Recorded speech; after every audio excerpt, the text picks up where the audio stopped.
A tro yma, fyddai'n dysgu sgiliau newydd I chi wneud gyda ffrind. Barod, Leah? Barod.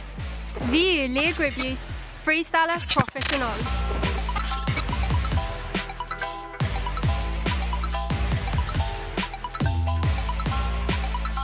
Gwyli a hwn. Yr Eryr. Flicio'r bel I fyny efo dy droed gryfa. Trod y gorff fatha bod chdi'n paratoi I daro foli. A chicio'r bel efo'r droed arall heibio'r amddiffynwr.